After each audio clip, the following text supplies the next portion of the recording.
Haciendo una abstracción arquitectónica elemental, la estructura funeraria que nos ocupa se podría encuadrar en las denominadas cistas, una tipología que ha sido sistematizada en numerosos trabajos sobre la protohistoria y el mundo orientalizante peninsular. Al margen de rasgos morfológicos, los trabajos llevados a cabo arrojan datos concretos en relación con el proceso de construcción y las soluciones arquitectónicas empleadas. Efectivamente, la tumba se inserta en una fosa excavada en el sustrato geológico, cuya profundidad exacta no se ha podido determinar debido a la alteración que experimentó la zona con el tiempo. El fondo de esta fosa de inserción fue adaptado con el fin de facilitar la nivelación de la estructura. Para ello, se dispuso un asiento de bloques irregulares de pequeñas dimensiones, fundamentalmente de la misma materia prima de la que están elaborados los sillares usados como material de construcción, y que podrían constituir restos del desbastado in situ de estos. Sobre la base nivelada se edificó la tumba propiamente dicha, a partir de una plataforma integrada por 14 sillares que constituyen el suelo de la misma. A partir de esta plataforma se elevan los muros perimetrales, constituidos por 2 hiladas de sillares, en un número de 21, ensamblados en un aparejo un tanto irregular y realizados al igual que los que conforman el suelo sobre calcarenitas. Las piezas están perfectamente encuadradas y fueron cuidadosamente alisadas en la cara vista. Estaban encajadas a hueso, siendo necesario el empleo puntual de calzos de piedra en la cara exterior para estabilizar el apoyo de los diferentes bloques. Todas ellas presentan un alto de 50 centímetros y su profundidad coincide con pequeñas diferencias que podemos situar en 10 centímetros, excepto 2, que presentan unas dimensiones menores al resto. Sin embargo, difieren en cuanto a su anchura, destacando un grupo de 16 sillares de entre 92 y 96 centímetros. Así pues, resulta inevitable que el despiece de las paredes en el interior de la tumba reproduzca algunos desajustes que afectan a la cadencia del aparejo. Sin embargo, los mayores desajustes se esconden en el exterior, en las partes no visibles de la estructura, donde las diferencias en la profundidad y la longitud de los sillares le confieren a la construcción cierto aspecto rudimentario, acentuado por el descuido en la talla de los sillares y la presencia de rebajes y marcas relacionadas con el proceso de extracción y traslado de los bloques. El espacio entre la fosa de inserción y la estructura funeraria se rellenó para dotar de mayor estabilidad a la estructura, empleándose para ello rocas aglutinadas con limos. En algunas piezas se observa un rebaje longitudinal que la recorre por su cara más estrecha, así como escotaduras. Ambos elementos pudieron estar relacionados con el proceso de transporte del bloque, usadas para la fijación de los sistemas de amarre. También se observan marcas relacionadas con la extracción de los bloques, dejadas por las cuñas y las barras usadas para separarlo en la cantera. El abujardado de la superficie para regularizar las dimensiones del bloque es otro de los elementos visibles. Todos estos detalles se eliminaron en el interior de la tumba como consecuencia de la regularización y el cuidadoso desbaste al que fueron sometidas las distintas piezas. Un análisis petrológico a visu de estas ha determinado que se tratan fundamentalmente de rocas metamórficas procedentes del complejo Maláguide, de las cordilleras béticas o del sustrato geológico circundante. La disposición de este relleno se debió realizar al tiempo que se colocaban las hiladas de sillares y presenta mayor grosor en los lados mayores. Sobre las hiladas superficiales se dispuso una suerte de estructura de mampostería, muy rudimentaria y desordenada. Esta estructura escondía elementos del ajuar y objetos rituales en la cabecera de la cista y la escuadra noroeste, por lo que su construcción habría sucedido al hecho funerario propiamente dicho. Finalmente, la arquitectura de la tumba se completaría con algunos detalles que no habrían perdurado en el registro arqueológico. Nos referiremos en este sentido al sistema de cubierta o cerramiento, destacando el hecho de que tanto el ajuar como los restos de la persona inhumada se hallaban intactos. lo que a priori descarta actos de expolio. En este sentido, se han documentado en el interior de la tumba, entre los rellenos terrígenos que la colmataban, restos de materia orgánica, por lo que se plantea que la cubierta estuviera realizada en madera. Los restos de la persona inhumada estaban acompañados por una serie de objetos distribuidos dentro y fuera de la cista. El análisis de los restos óseos determina, a tenor del desplazamiento de algunos de los huesos, que se produjeron una serie de procesos tafonómicos sin que quepa determinar las causas exactas. Por lo tanto, la distribución de los elementos del ajuar, tal y como se han documentado, podría arrojar variaciones con respecto a su posición original. Así, a los pies se localizaron 2 varillas con remates cónicos en los extremos. Las características de la oxidación llevaron a suponer que estaban realizadas en plata, y tras un estudio metalográfico, así se confirmó. Una de ellas se encontraba ajustada a la base del sillar que conformaba la esquina noreste, muy próxima a él, mientras que la otra se hallaba en posición transversal a la primera. A la izquierda del cráneo se colocó un plato de metal, cuya oxidación, al igual que en el caso anterior, permitió suponer que estaría fabricado en plata. Se trata de un recipiente poco profundo, con la base plana y el borde exvasado. En el fondo destaca un motivo decorativo consistente en una flor de 8 pétalos. Junto al plato se hallaba un escarabeo, realizado en cornalina, engarzado en una pieza de oro unida a una anilla, posiblemente de plata, grabado con una representación de la diosa Sekhmet, en posición sedente, coronada con Uraeus y sosteniendo en una de sus manos la imagen del ojo de Horus. Sobre ella, el signo del cielo y junto a la figura de la diosa, un cartucho con una inscripción jeroglífica. Al otro lado del cráneo se localizó un objeto cuya identificación está lastrada por problemas de conservación. Estaría fabricado en material perecedero, posiblemente marfil. Muy próxima a la esquina suroeste se descubrió una punta de lanza que por las características de su oxidación parece estar realizada en hierro. Había sido inutilizada doblando la punta, la cual apoya en la pared de la tumba. La hoja está unida a un cubo que conservaba en el extremo restos de la madera del asta.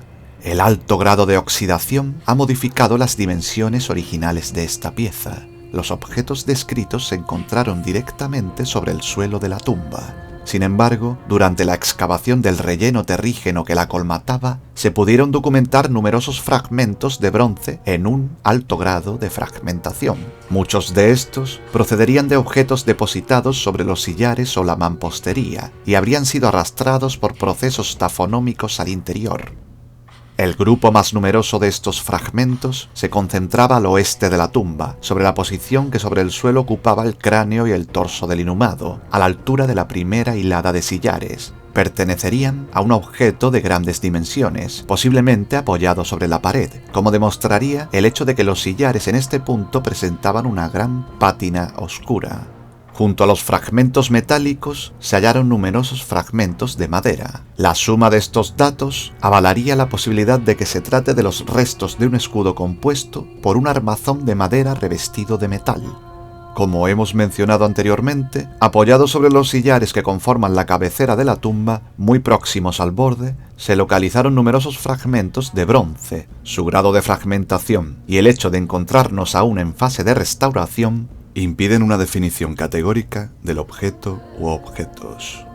Así pues, tan solo destacaremos las evidencias de su decoración, consistente en una sucesión de espirales encadenadas, enmarcada por una banda elaborada mediante la técnica del puntillado. 2 de los hallazgos más significativos se produjeron igualmente sobre la mampostería colocada entre la zanja de inserción y los sillares que conformaban la cabecera de la tumba, ocultos a su vez por unas hiladas de esta mampostería que la coronaba. Se trata de un cimaterión de cerámica y un casco griego de bronce, enfrentados de manera que el objeto de cerámica quedó situado frente a la protección nasal del casco. El cimaterión responde a una tipología recurrente que se viene asociando a incineración de sustancias aromáticas. Lo componen 2 recipientes de idéntico tamaño, carena baja y borde engrosado al exterior, unidos en vertical mediante un fuste cerámico. El casco corresponde a los denominados de tipo corintio, piezas adaptadas a la forma de la cabeza y concebidas para la protección integral de la misma. De la defensa nasal lanceolada, alargada y más estrecha en su base que en el extremo, parten a ambos lados dos aberturas con forma almendrada que facilitan la visión de la estructura funeraria. El borde inferior del casco presenta un perfil curvo, con dos pequeñas escotaduras que delimitan la zona que protege la nuca. Presentaba una serie de motivos decorativos distribuidos por zonas. Así, las aberturas oculares y la defensa nasal estaban perfiladas por una banda que enmarca una sucesión de pequeños círculos. Se reconoce igualmente una palmeta grabada en la parte frontal, sobre la protección nasal. Finalmente, en la base del casco también se aprecian varias líneas grabadas. Hay que resaltar el hecho de que el casco se encuentra fragmentado en su parte superior. En otro orden de cosas, tanto las características de la estructura funeraria como los elementos que conforman el ajuar serían indicadores válidos para una aproximación a la persona inhumada y su rol social. En este sentido, resulta evidente e incluso llamativa la presencia de elementos que, de forma directa o simbólica, remiten al ámbito de la guerra. En el primer caso, encontramos el casco, la lanza y el posible escudo. En el segundo, objetos como el anillo que presenta una iconografía muy explícita. Pero, como se ha indicado, el ajuar funerario, tan presente en contextos análogos, es también una materialización de la posición social del inhumado. En este caso, remite de forma clara a un personaje socialmente relevante. ¿Acaso un aristócrata cuya posición en la jerarquía social quedaría patente en la calidad de unos objetos elaborados con materiales nobles? En este sentido, el escarabeo constituye una pieza especialmente significativa por cuanto en ella convergen aspectos que remiten a esa dualidad. En primer lugar, el carácter suntuoso que denota los materiales empleados y el simbolismo implícito en la iconografía del reverso, la diosa guerrera Sekhmet, no solo presentan a un aristócrata, sino a un aristócrata guerrero. En relación con los aspectos rituales, podemos aproximarnos a la secuencia en la que se desarrollaron los actos. Así, en primer lugar, se habría depositado al individuo en el interior de la cista junto con los elementos del ajuar, procediéndose a inutilizar la lanza. Posteriormente, se habrían celebrado rituales destinados al alma del difunto, rituales en los que se habría usado el cimaterión y el casco. Finalmente, ambos objetos habrían sido ocultados mediante una serie de hiladas de piedra. Una práctica constatada en algunas necrópolis coetáneas son las ofrendas, libaciones o banquetes, en el interior o a veces en el exterior de la tumba. En el caso que nos atañe, queda aún por dilucidar si el sedimento recuperado del interior del plato puede arrojar algún dato concreto. No se ha localizado en el exterior ninguna evidencia de banquete funerario, aunque, como se ha indicado, se trata de un escenario muy alterado. La estructura funeraria, objeto de análisis, entraña algunas particularidades que hacen de ella un hallazgo excepcional en los estudios sobre el horizonte cultural orientalizante en la península ibérica. El rasgo diferencial en este caso tiene que ver con la presencia de una panoplia guerrera, que, hasta donde se ha podido documentar, sería de filiación griega. Este aspecto arroja dudas razonables en relación con la identidad cultural del difunto, dudas que se acentúan y adquieren una trascendencia inédita si tenemos en cuenta el dominio fenicio sobre este enclave y su hinterland. En definitiva, estamos ante un conjunto que no admite una fácil catalogación, si acaso comparaciones desde la consideración de sus elementos constituyentes. El desarrollo que en los últimos años ha experimentado la arqueología urbana en Málaga ha supuesto importantes avances en relación con los orígenes y evolución de Malaca, incluyendo la localización de varias necrópolis asociadas. En este sentido, los referentes más próximos a la estructura funeraria que nos ocupa remiten a algunas tumbas de incineración localizadas en las cotas medias altas del ejido. Sus descubridores datan el hallazgo en el siglo VI a.C., aunque arroja diferencias evidentes que atañen a la monumentalidad del continente y, de manera muy evidente, a los aspectos rituales. Otras necrópolis de incineración asociadas a la antigua colonia han sido descubiertas en la colina de Gibralfaro, con cronologías que van desde el siglo VI a.C. a los siglos I y II antes de nuestra era, en solares de la calle Beatas o en el entorno de la plaza de San Pablo, también con cronología del siglo VI a.C. Más monumental resulta el hipogeo descubierto durante las obras de construcción del conocido como Túnel de la Alcazaba o de Gibralfaro, siglos VI, V y IV a.C. Aunque cabe destacar diferencias sustantivas en relación con los sistemas constructivos y el hecho de que alojase hasta 4 cadáveres inhumados en fosas interiores. Asimismo, al oeste del río Guadalmedina, en un solar de la calle Mármoles, se ha descubierto recientemente una tumba de cámara, definida por un diseño arquitectónico complejo que incluye un acceso a nivel, mediante una rampa que culminaba en una entrada adintelada y realzada mediante un umbral de piedra arenisca. Sin embargo, desde un punto de vista formal, tal vez el hallazgo más próximo a nuestro caso tenga que ver con una estructura funeraria descubierta en calle Zambrana, también en la margen occidental del río, aunque a una considerable distancia. Efectivamente, se trata de una cista inserta en una fosa retacada con pequeños cantos, construida con sillares cuidadosamente labrados en travertinos. En el interior, tallado en el paramento de cabecera, destacaba un curioso entalle en forma de recipiente cerámico que implicaba 2 sillares en altura, con una perforación que traspasaba la losa descubierta.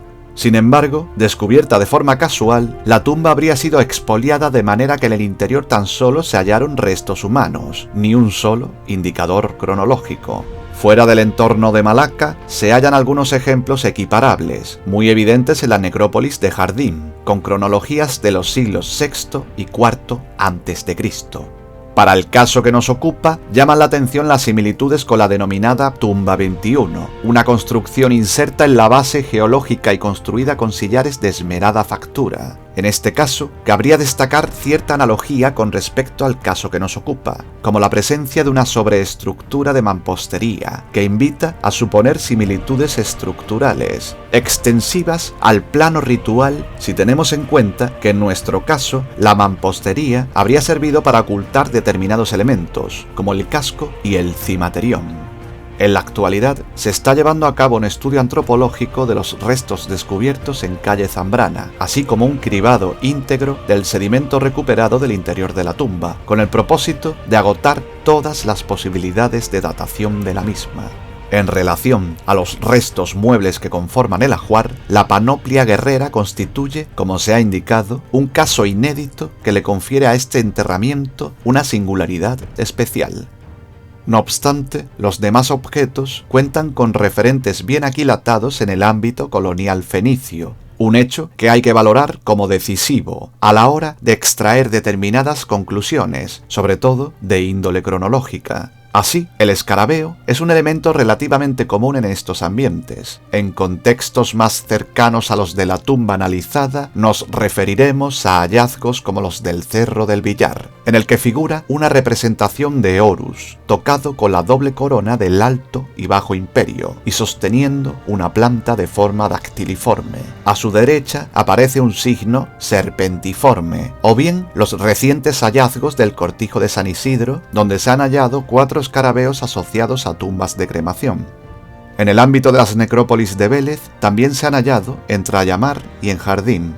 En el primer caso, el que corresponde a la número 30, se trata de una pieza con signos jeroglíficos transcritos, que aludirían a faraones de la 23 dinastía.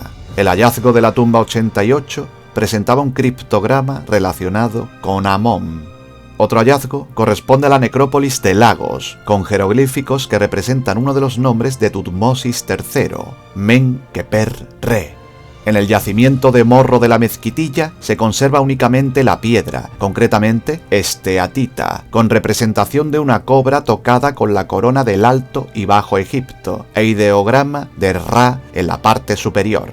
También se han hallado en la necrópolis del Cortijo de las Sombras, en Frigiliana, provincia de Málaga. En la tumba 13, interpretada como un enterramiento infantil, se recuperó un escarabeo con una inscripción jeroglífica en la que se reconoce una fórmula de alabanza.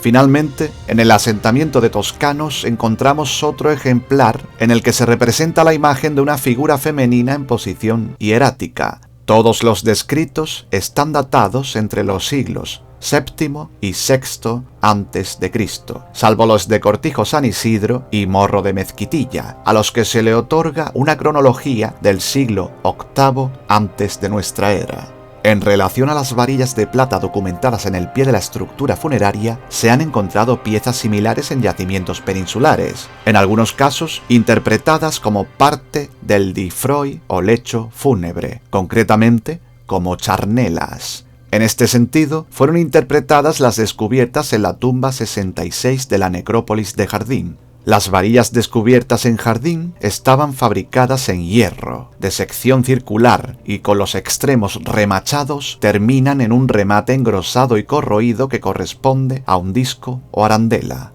En ambos ejemplares se interrumpe, cerca de la base, una prolongación del vástago de sección cuadrangular. A partir de esta morfología y de comparaciones con otras piezas documentadas en otros yacimientos arqueológicos, se han interpretado como muebles plegables o difros.